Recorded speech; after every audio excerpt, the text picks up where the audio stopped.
get into this. I have a ton of notes on this song. Okay, it's a big song. It is the second and only other song written at the Manor. The rest What do you mean? The rest of the songs had been written in the previous 2 years. What do you really? Oh, wow, that's really strange. So, but he told Cure News that it was written in 15 minutes on a sunny Friday afternoon outside the Boat Inn in Oxford. Okay. And he told Guitar World that he came up with the chord progression driving home from the studio on a Friday. And he was so psyched about the chord progression that he turned around and went back to the studio, and everybody was still there, so they recorded the song that night, but with not with the lyrics. They didn't have the lyrics yet, just the chord progression. So I think it's possible that he wrote the lyrics later outside the Boat Inn.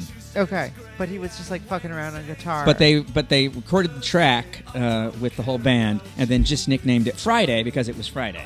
Okay. So I feel like both things could be true. Sure. During their writing process, Robert Smith became that he had inadvertently stolen the chord progression. So he was very paranoid about it and calling everyone he knew to play this chord progression to ask if they knew what this was from. And everyone confirmed, like, no, I don't know what that is. That's a you thing, man.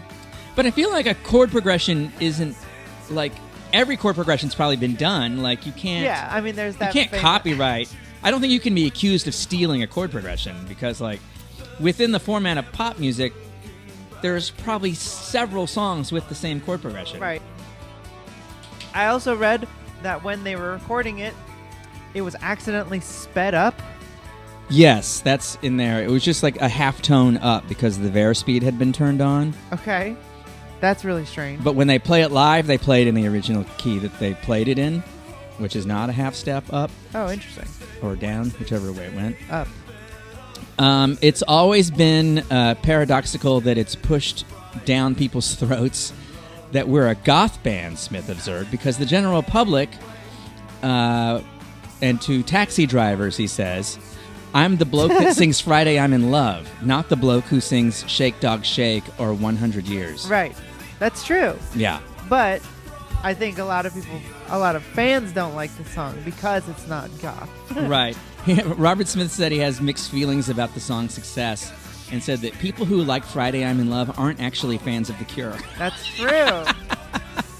Like, I always wondered, doing this podcast, I always wondered, like, why did I walk away from The Cure around this time? And seeing what was happening in music at that time, I figured it out. I was like, oh, Nirvana and grunge happened. And The Cure was doing this. So if you've got a scale where on one side is, Black Hole Sun, Smells Like Teen Spirit, and Friday I'm in Love and High, I mean, yeah, I get especially when I'm, 19, just out of high school, I'm not going with the Goo Goo Gaga baby songs.